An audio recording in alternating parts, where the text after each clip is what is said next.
Welcome to Lead Different. Why not leadership? Why not lead different?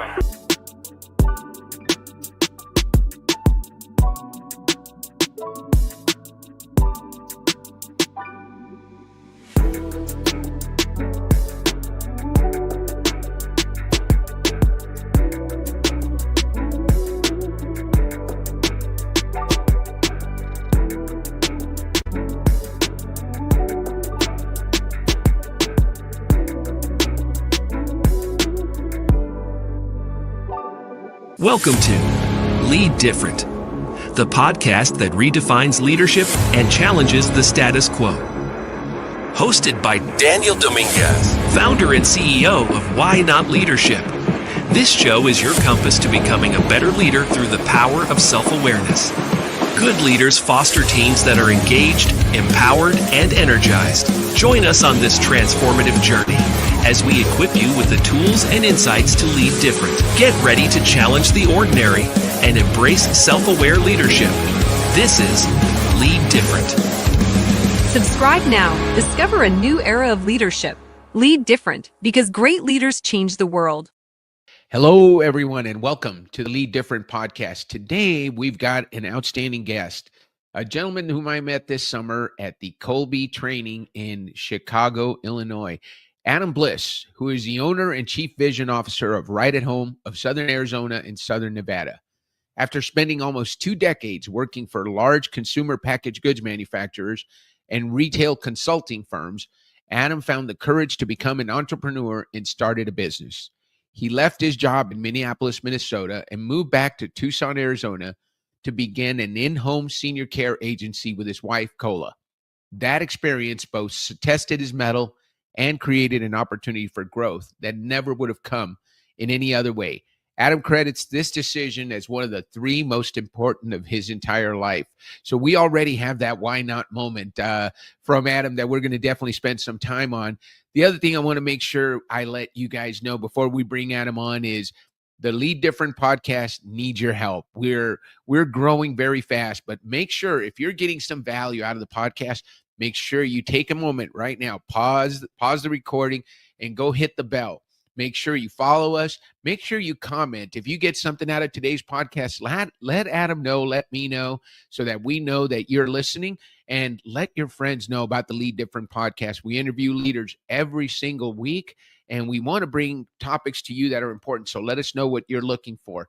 Without any further ado, let me introduce our good friend, Adam Bliss. Adam, how are you? I'm great, Dan. Good morning. Thanks for inviting me to be part of the podcast. Well, good morning, and thank you for being here. It has been a pleasure to get to know you, Adam. As I mentioned in the introduction, we met at Colby Training in Chicago this past summer. And, one of the things I appreciate about you is you've remained in contact. You're obviously very busy. You're running a very busy business, and you're implementing the training you received at ColbyCon into your companies, into your different facilities with your teams. But you take the time to say hello every once in a while, send a comment, and that is very valuable. And that puts you in the top 1% for me, because all of us are busy, but very few of us can take the time to stay in touch with those people we've just met. So I want to thank you for that. Yeah, no, thank you for doing the same. And I think, we met, like you said, in Chicago at something that was of common interest. And I just saw the work that you were doing, and it really resonated with me, because this has always been a passion for me. And to see when people are really delivering an impact, changing people's lives. And I think that's what you're doing, right? And that's what you're striving to do, and the passion that you bring to it. And so I love the podcast. I love the LinkedIn posts. And I love just being able to have that little bit of inspiration from a great source like you. Well, we appreciate that, Adam. I've had some great guests on the show, thankfully, through our connections, our mutual connections. And one of the things that's really interesting to me, as I read in the intro, you were in a comfortable career where you were doing really well. And you mentioned that making the decision to become an entrepreneur and start your own business one of the three most important decisions of your life. That's what we call it, why not leadership, a why not moment, a time when you Right. said, why not do it? Because, we believe that we only live once, and you get one shot at this thing, right? And you made a decision that was important, that was impactful, and it has made a difference in your life. Tell us about that decision. What led to the decision? Big decision, not only in terms of career change, but also location change. So you left the comfortable, beautiful winters in Minnesota to Yeah. to 60, Right. 70-degree winters in Arizona. I'm sure Yeah. that's the part you don't miss. But tell us what led to that decision and how it's turned out. I'll tell you, I had always had this desire to be an entrepreneur. And yet, frankly, if I'm really honest with myself, I, I was afraid, and I never took the leap. And there was always some reason, some excuse for not doing it. Oh, what would I do? What am I good enough? Do I know enough? Do I have enough experience? Could I succeed? But what if I don't succeed? And so, I had a nice career. I worked for some great companies and did some really good things and succeeded along the way and was rewarded for that. And yet there was over and over again this sense of not being completely fulfilled. And I just realized that, if I never took the leap, that I would look back and go, gosh, that's what I regret. And I felt like I could have more impact if I could finally get the courage to do what I needed to do. And so, it's like Dan Sullivan talks about. We can look for that confidence all day long, but until we have the courage to step forward, we won't develop the confidence. And so my wife had, because she wanted to do something to give back a little bit in the community and wanted to get out of those, the house on those cold winter days and just do something part-time. She became a caregiver part-time, taking care of older adults in Minnesota while we lived there. And she said, man, I love what I'm doing and I love making a difference for people. And, it was like $10 an hour and 20 hours a week, something like that. And yet every morning she got up and she was so excited to just go take care of people. And I got to thinking, I'm like, that's really interesting because you're having an impact and it could be an interesting business model. And I wonder if that's something that we could do. And she, of course, said, well, I don't know about that, but I just love helping people. And so it wasn't too long later that I actually saw on a Southwest Airlines flight, back when they had the magazines and the seat back pockets, an advertisement to, targeted towards people to become franchisees for the Right at Home system. And I thought, that's where my wife works, and so I brought that home. I showed her. I said, I think we're going to do this. And so it wasn't too long after that I met with her boss, who was the local franchise owner in Minneapolis, Paul Blom, and really an inspiring person and the passion that he brought to it. I met with the folks at Right at Home, and we made a decision that we were going to do this. And of course, then all the things that had to happen. We had to leave Minnesota. We had to move back to Arizona, where we wanted to reestablish ourselves for pretty much the rest of our lives. And we had to figure out, how to start a business and how to, get clients and how to hire employees and how to do all these different things that I'd never done before. But choosing to do that was emotionally, spiritually, financially, like I said, one of the best things I've ever chosen to do. That's fantastic. And I love, how things lined up, right? And I think you have to be looking for those opportunities. Bronnie Ware wrote a great book, The Top 5 Regrets of the Dying. Mhm. And we adopted that at Why Not Leadership, because we know that at the end of our life, we don't regret the things we did. We regret the things we didn't do. Mhm. And I think you asked yourself that question and you said, hey, I don't want to get to that end of life and say, I wish I'd have taken that chance.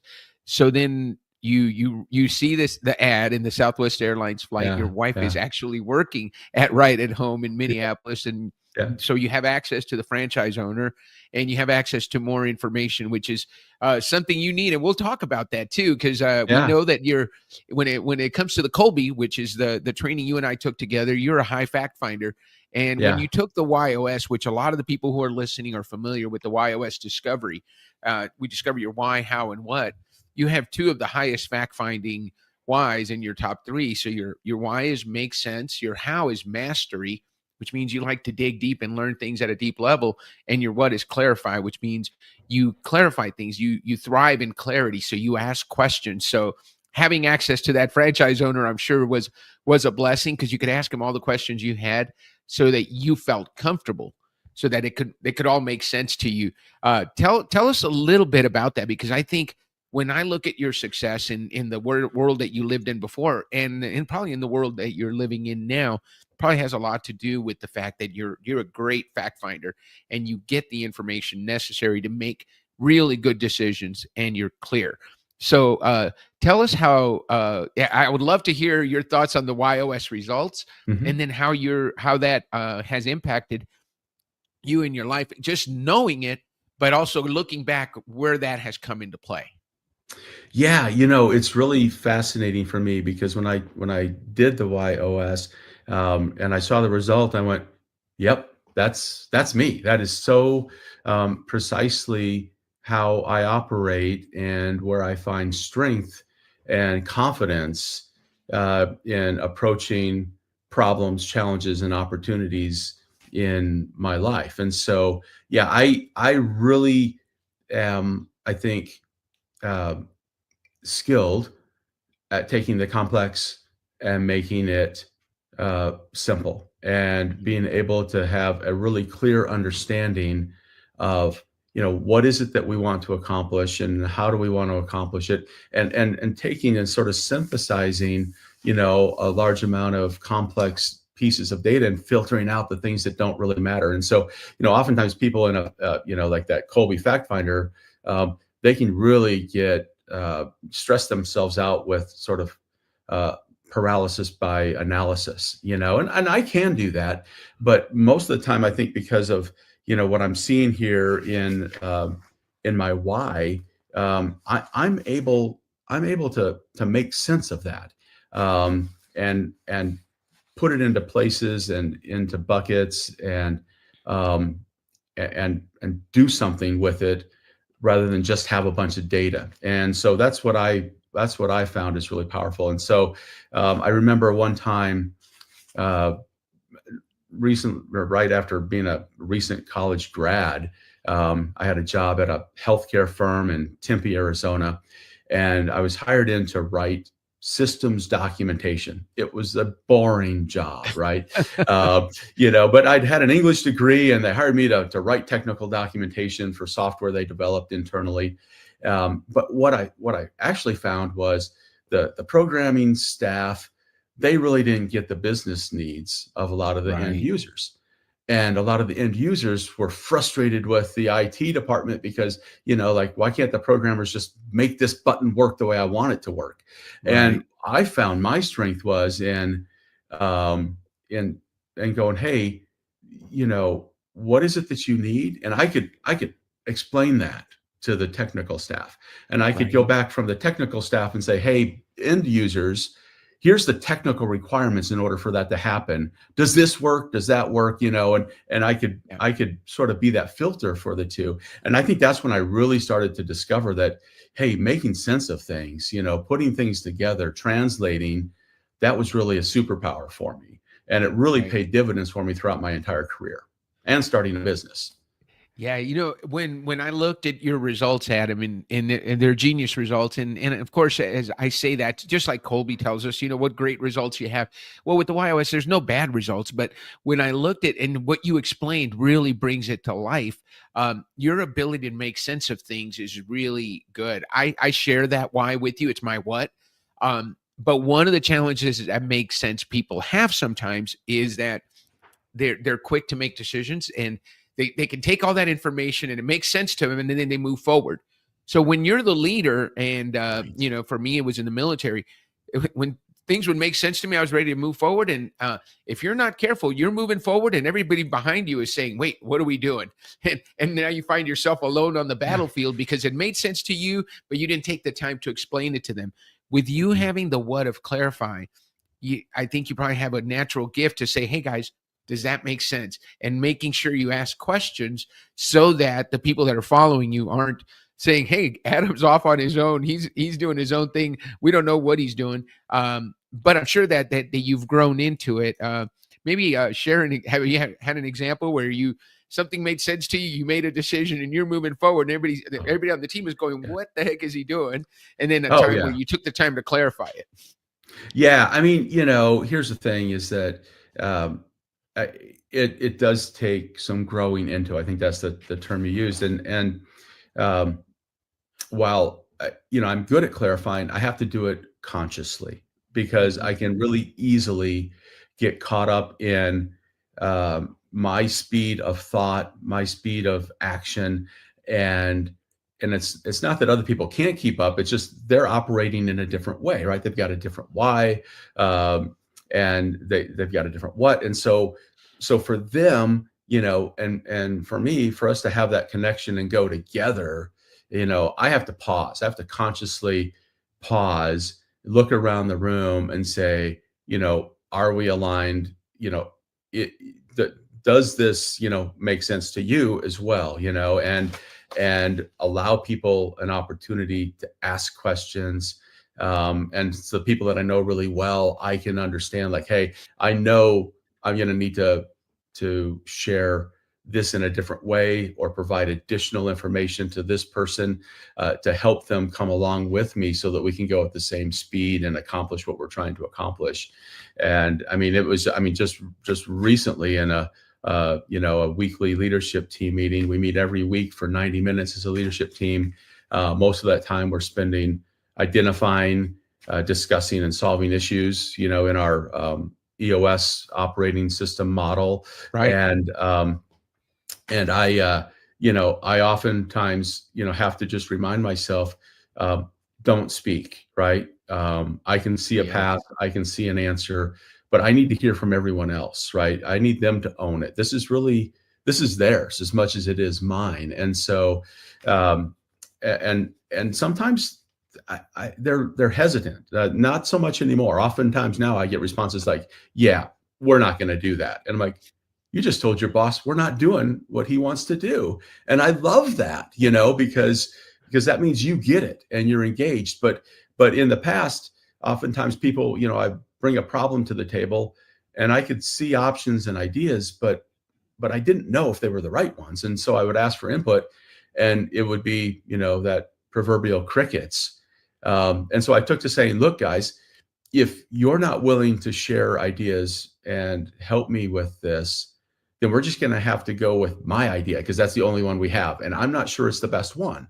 So I really need your help to engage and share that feedback, give me your ideas, and let's work through it together. And I've often found that where I started, even though I had things made sense and I was pretty clear, it wasn't the best option yet until I had the input of the other people on the team. And so that's been something I've learned, and that magic happens when I'm able to do that.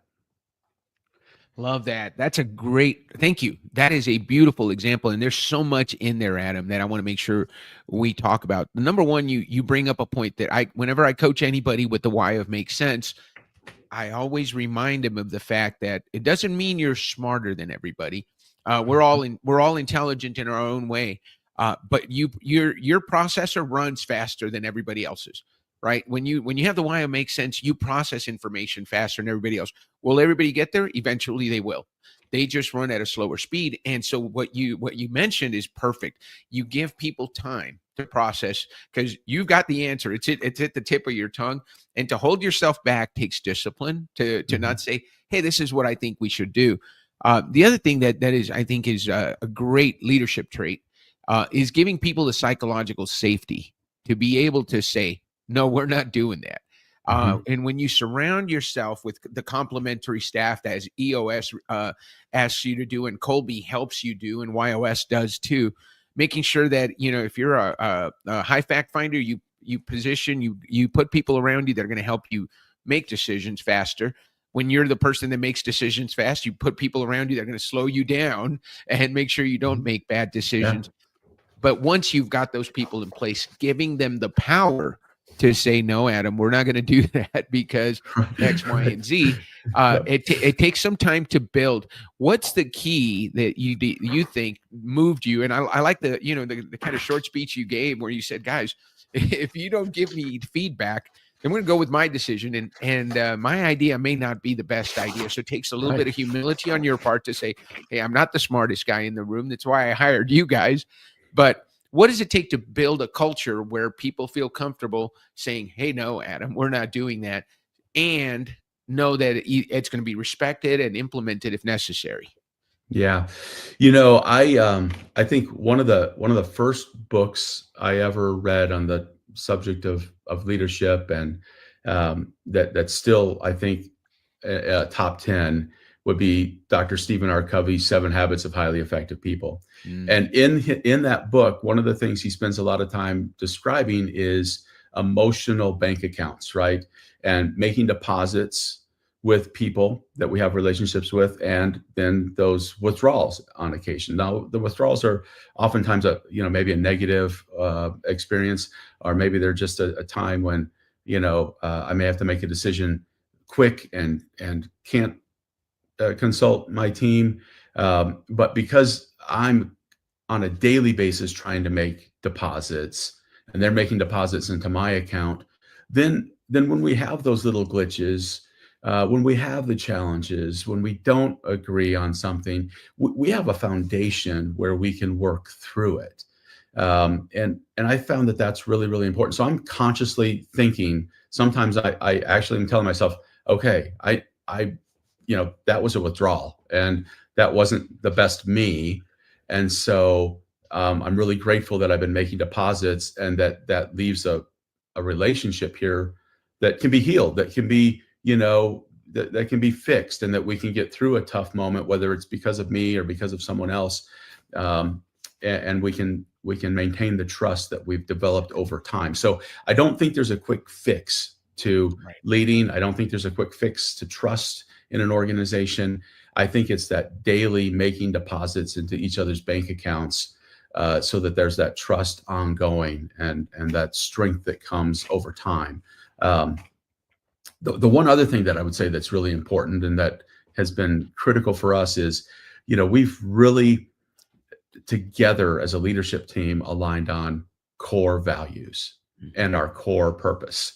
And we've said these core values, these are principles. These are things that never, ever change.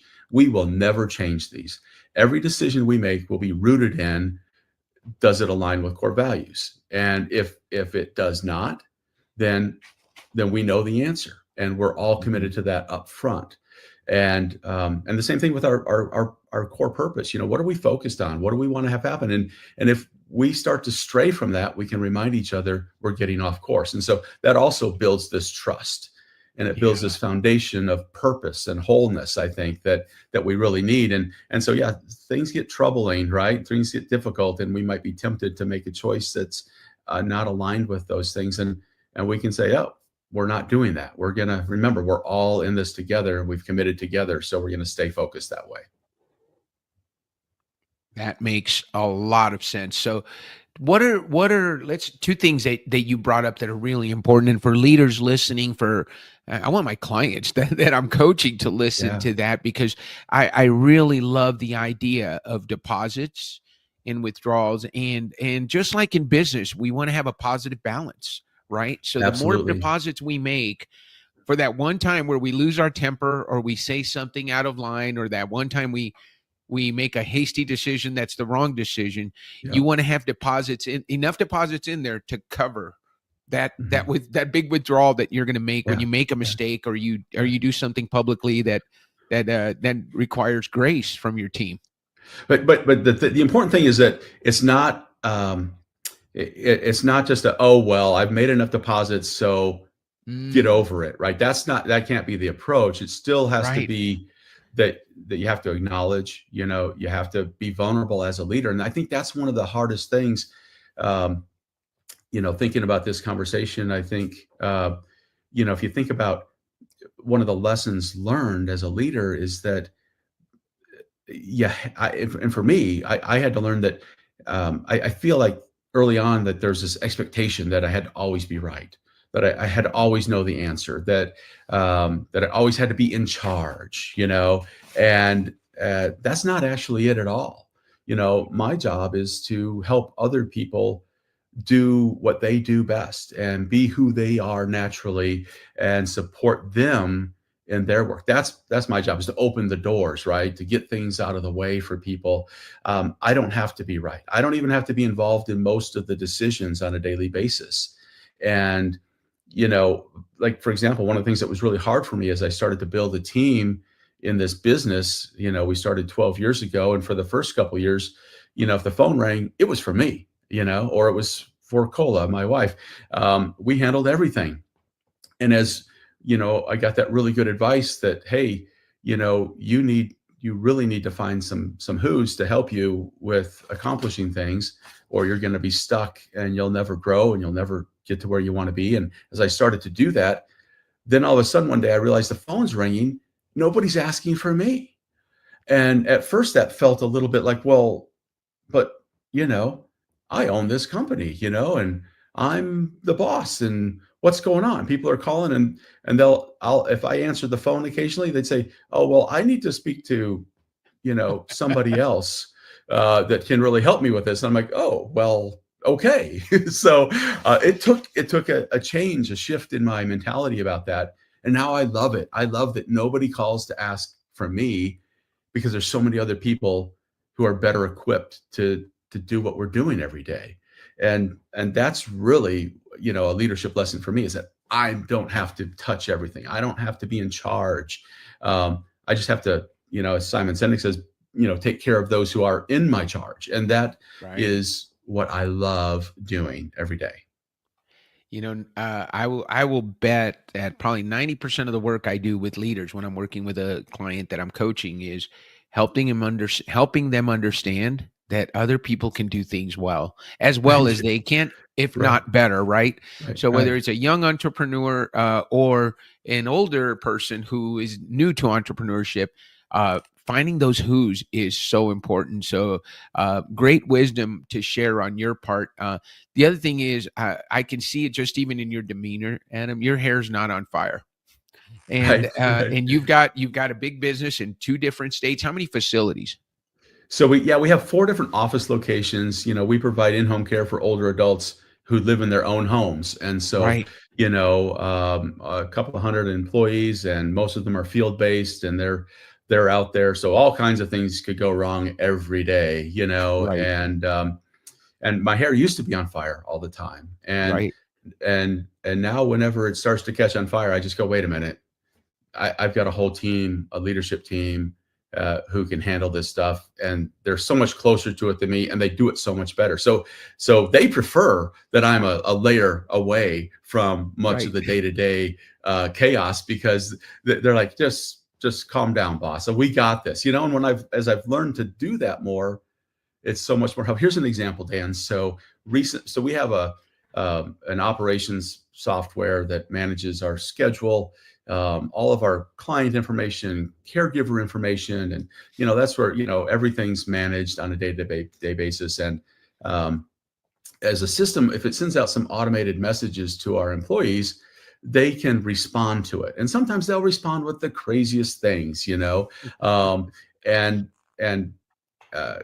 things that they shouldn't be responding with, things about, hey, oh yeah, by the way, I'm not going to work today, or different things, and all kinds of in the minutia. And I was receiving those messages, and then I would occasionally get involved, right, and respond, and then all of a sudden things would get escalated, become a bigger deal than it really needed to be. And finally, my director of client experience came into my office, and she said, I really wish you wouldn't do that, because it makes my job a whole lot harder, especially when I've already handled it, and then you chime in and you just create chaos and make it a mess. And I said, Darby, you're right. would you like me to just remove myself from those messages so I don't even get them? And she said, that would be really, really great. And so I said, okay, stand right there, watch me do it. I went into the system and I removed myself. And she said, thank you. And that was immediately a positive impact on how we operated every day. It changed my life, and it certainly changed hers and the rest of the teams, because I was no longer tempted to just get involved in things that was really none of my business. Right. It's that spending that time in your genius zone. One of the things I do with clients, and Adam, I'd love to get your thoughts on this, is I always say, look, we want to be spending 80% of our time doing things we love to do and that we're good at. Mm-hmm. And Yeah. if you can spend 80% of your time doing that and only 10% of your time doing stuff you're not good at, but that you have to do, and then only 10% of your time on stuff that you don't love to do, but you're good at, and so you have to do it. That makes life a lot easier. You want to spend 0% of your time doing things you're not good at that you don't love to do. If you can and do that, and some of us have to, like when it was just you and Cola, there was a lot of stuff probably you did that you didn't love doing, you probably weren't very good at, but needed to get done. But now we can.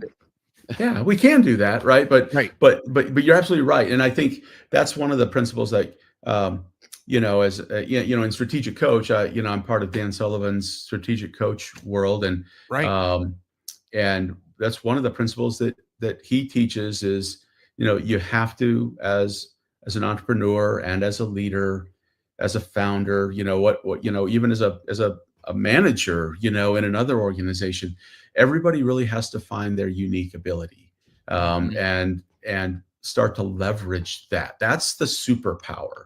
If we spend all of our time, all of our energy on things that we either don't like or we're not good at, or worse, both, right? Then we'll never be able to have the leverage that we need to really succeed, propel ourselves, our businesses, and other people forward. So I think that's what you're talking about. Absolutely. Well, you know what I'd like to hear? Tell me about how you've transformed as a leader, Adam. In the 12 years since you started this business, as you talked about earlier, your hair did used to be on fire. And to be able to take, when I talk to a leader that doesn't have time to do a podcast, I know that they're not operating at optimal, because you should be able to take an hour out of your day to do something that is not on the schedule, that isn't for just directly for the business. So what's that transformation been like for you? Yeah, I think, the analogy that comes to mind is throughout my corporate career, as I look back, what I realized I was doing over that 15 or 20 years is frequently just armoring up, right? Putting on armor as I went, because I felt like every day I was going into battle. And oftentimes I think maybe more with myself than with others, but that battle to be confident, the battle to feel that I was making a difference, having an impact, the concern about, what if I lost my job? What would happen? Kind of living my life from a place of fear, really, rather than, having that faith and that courage to go forward. And at the time, I think I blamed others for that more. It's the company's fault, or it's my manager's fault. Really, it was me. The way I was functioning. And as I became an entrepreneur, started a business, and became a leader in a whole different way, I had to learn that I had to start taking those pieces of armor off. I had to be vulnerable. I had to be me. I had to admit to myself that I didn't know everything, that I didn't have to, and it would be okay. What's the worst that could happen if I'm wrong? As you would say, why not try this? Why not give myself an opportunity to become what I can become, and to help other people become what they can become? And so that transformation for me has been, and it's ongoing, right? Every stage of our business, every stage of the different things that we're doing requires a little bit of reinvention, a little bit of evolution from me. So I'm constantly working on that transformation, so that, because leadership's a journey, entrepreneurship's a journey. There's not just a finite endpoint. And so that's the most important thing I think I've learned, is that I have to constantly be learning, taking new understanding, applying things differently, uh, with every situation, every person, so that I can have the most impact, um, in other people's lives and for myself. No, that's really good. Dan Sullivan likes to say, delegate everything except genius, right? Right. You Yeah. find that zone of genius, and then find a way to help people pay you to develop it and become better at it. Where are you, when are you in your zone of genius, Adam? So when I can, um, really think about, wonder, right? I like to wonder. I like to discern. If you bring in Pat Linciani's working genius, I'm a wonder and discernment on that front, and that Sure. fits really well with my make sense and my, and everything else that I understand about myself. And that's for me. If I got to have just a list of tasks to complete, oh my gosh, that's terrible. If I got to be in EOS terms, the integrator, where I'm making sure all operations happen today, um, I'm an angry integrator, because it zaps my energy. It Right. zaps my genius. And so, give me big problems, give me big opportunities. Let me brainstorm. Let me bring different resources together, right? I love, working in a team environment where I can just facilitate it. Right. People will say, "Oh, I hate meetings." I love meetings, but meetings with purpose, meetings where we've got a real issue with some meat on the bone, and we're trying to understand it and solve a problem, because I know if we solve that problem, it's going to propel us forward. And so that's what I love. I absolutely love that. And I've realized I need people, who can be my who to that how, right? If I have to figure out the how and then go get it executed, I'll never do it. But if I've got great people who can go, okay, I love this, let me go execute it and get the result, then we're just Mhm. jamming then and making progress like never before. Thank you. And I love that you mentioned that, because your zone of genius is when you're in high level meetings where you're making big decisions and you're helping drive the not just the strategy but the vision. There's a reason you call yourself the chief vision officer instead of the CEO, chief executive officer, or the founder, which you are the owner. Why chief vision officer? It's interesting because, I stole that from Simon Sinek, right? I think Mhm. it was an interview he's doing, and he said, I think we need fewer chief executive officers. He's like, what is that anyway, or something like that. And he said, we need more chief vision officers. And I went, you're absolutely right. And so I actually changed my title. I got new business cards. I put it on my email, not because it sounds cool or looks cool, but because it reminds me every day of my responsibility and this accountability that I have to my company and to my team to fill that role. And it reminds me to stay focused on vision and to stay focused on the big ideas and to not get in the weeds. And some days I don't succeed, but it's just sort of really an anchor point for me. So for me, it's not a status symbol. And I think a lot of people, they might put a title. Sometimes we have people in our organization that are focused on titles, and I don't really care about titles, but this one's important because it focuses me on who I need to keep becoming and what I need to keep delivering to my team. That's why I love it so much. Yeah, and without that vision, the team doesn't know where to go, right? Right, You've right. got to set the direction. I made a video recently, and I was talking about it. Actually, I gave it at a talk. I was giving a keynote, and I said, "Look, when you're the leadership is not easy. You've got to be the most energetic person in the room. You've got to set the tone, and when things go wrong, you've got to be the one that stands up and says we can get through this, because everybody's attitude is dependent on yours. Yeah, yeah. Dan, you remember in school, right? What were the hard classes? The hard classes were things like math and advanced statistics and Right. finance and all those things. And I got a master's degree in organizational behavior, and so and public administration, and those classes, those were hard. And I'm like, oh wow, this is hard stuff. And the classes I loved and enjoyed were the leadership, the organizational management. I'm like, oh, this is the easy stuff. Well, it's just flipped when you get out into the real world, right? Because you got computers and calculators and processes, and the other stuff becomes easy because you know how to do it. But leadership has to change and evolve every day. The people are different, the situations are different, you're changing, and you've got so much to manage there that's the hard part. And so for me, that's what I found, is that the leadership part, that's actually the hard part in the real world. In school, it's easy because you just read about it and think about it and talk about it. But go do it, that tests your mettle.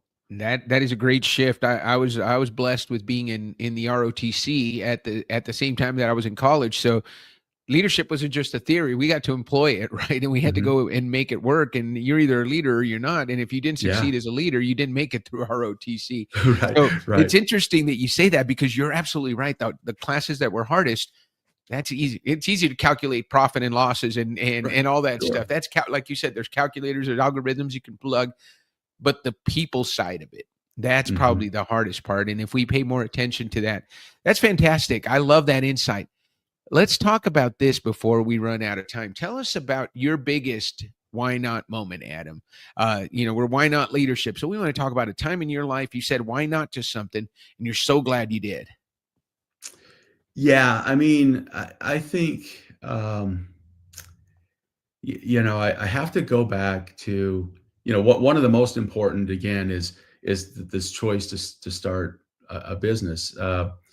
And when we got to that point, I remember it was the 4th of July, 2013, and we'd been investigating this opportunity. I'd been talking to my wife, and she wasn't quite convinced, but I kept feeling like I wanted to do this. And I was really at that point where it's go or no go. Like, am I going to do this, or am I just going to live in sort of that lameness of mediocrity that I'd been in, and I got up early that morning, and I went for a walk and spent some time kind of, meditating, thinking, praying for me was an important part.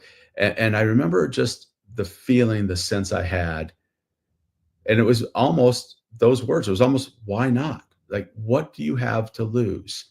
If you don't do this, there's a lot you could lose. But if you go forward, the worst that could happen is it doesn't work, and then what came to my mind is, you've done so many things. You've really got a lifetime track record of things that you've done that you've never done before. You chose to do them. You learned, you found a way, you found people to teach you, to help you, and you succeeded, and here's the other thing about why I think this question of why not is important is, so often we think that the decision we're about to make is the end all be all of decisions.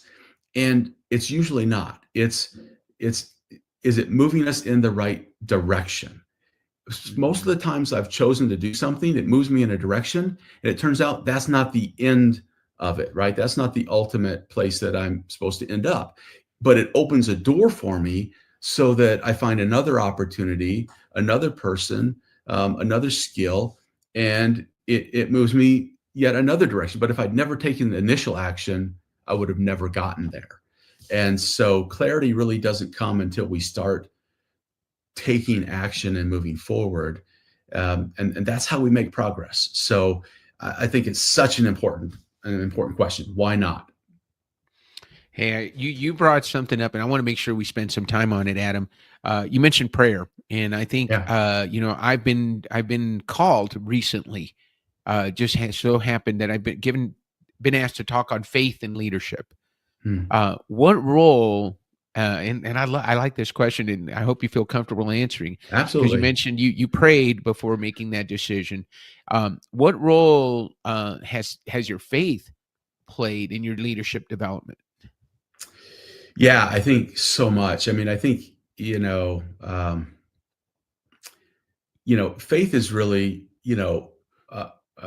a principle of action, right? So Yes. if we talk about faith isn't something that is just obscure or ethereal, right? Faith is a principle of action. So if we really have faith, we have to move forward. We have to make a decision and take action. And then faith becomes a principle of power for us, because now we gain confidence, now we gain strength, and experience. And so, in my spiritual journey, it's been the same thing, that I've known that I needed to do something, and when I was willing to take a few steps forward, I think of it as an analogy once, that I heard, that I love, is, there's some light, kind of right around us, right? We can see just a few steps forward oftentimes in our lives, whether it's spiritually or in business. And in order to move ahead, we have to take a step or two into the darkness. And then the amazing thing that happens, and it's happened every single time in my life, is that the light follows. And then it lights the way, and we see a little bit further ahead. But if we go into life or business or leading, or a spiritual journey, thinking that we're going to have all the answers today, we're not. And we have to be willing to courageously step forward into the darkness, and then the light will follow, and we'll see more clarity, at least for the next part of the journey, and then we'll just continue. Man, that is a great analogy. Step into the darkness and invite the light to Yeah, follow. that's what we're doing. The Yeah, light comes absolutely. with you, right? Yeah. But it takes courage. And Mhm. so you've been very courageous, Adam. And I love the leadership stories you've shared with us today.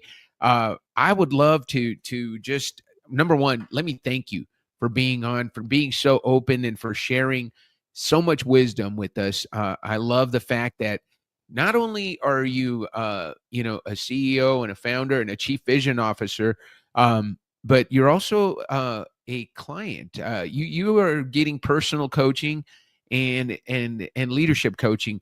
What impact has that made for you? That's a big decision to Yeah. do. Yeah. You're the boss. You're already at the top level of the company, so you're not getting coached so you can take over the next position. But you saw a need for coaching yourself. What's been the benefit of that for you?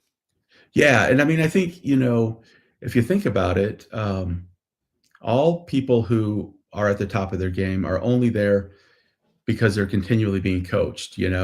Tom Brady had a coach, right? Athletes, professionals, having somebody that can coach, can mentor, can challenge them, can help them see who they really are, what they can achieve. It's so important. And so, I really, this past year for me is when I realized that, I was hitting the ceiling of my own personal capacity, and I sensed that I had more capacity, I had more potential, but I was not going to be able to get there on my own. And so that's why I chose uh, to become part of Strategic Coach. It's why I've really engaged more with with locally an EOS implementer to help me implement an operating system in my business. Something that, as I look at the EOS system, I'm like, wow, that's fairly straightforward and simple. And yet I knew I wasn't going to be able to get it done on my own without somebody holding me accountable and helping me do it. And I also think that, I mean, like, for example, I mean, Genius Network, Joe Polish, and the work that he's doing is something I'm just becoming part of. I'm really excited for that, because, I need people to challenge me, to help me understand myself, to give myself the motivation and the support to achieve the potential that I really do have, and to be my best for other people, and to have that impact in other people's lives. And that's what I really am passionate about. And so, I felt like, personally, my personal accountability was that I needed to do that for not only myself, but for the other people that I have accountability and responsibility for. That is a great way to end the show, Adam. Thank you so much. I really appreciate you being on the show and for sharing your, as I said, your wisdom and your stories with us. What do you say we end the show on that note? Why not, Dan? Thank you so much, Adam. It has been a pleasure getting to know you, getting to introduce you to our audience. Leaders, there was so much wisdom in this episode. I know that you're going to want to comment and let us know what you thought and share your stories. I mean, Adam did share some great transformation stories, some great vulnerable moments of what it took to make the decision to become an entrepreneur. Self-awareness to know that he needed a coach and to reach out and find those people that are out there, because it's not, Tom Brady's coach didn't have the talent that Tom Brady had, but he had the ability to help him be even better by giving him a perspective that he couldn't get besides stepping out of himself. So Adam, it has been an absolute pleasure to have you on. Thank you all for listening to the Lead Different podcast, and we'll bring you another guest next week. But for now, thank you, Adam Bliss. We look forward to having you on again, because there's a lot of questions we didn't get to ask, and we'd love to have you on maybe in a few months or a year from now and just get a refresh from you. Thanks, Dan. Have a wonderful day. Thanks for having me on. Everyone, we'll see you next week on the Lead Different podcast. This is Lead Different. Subscribe now. Discover a new era of leadership. Lead different, because great leaders change the world.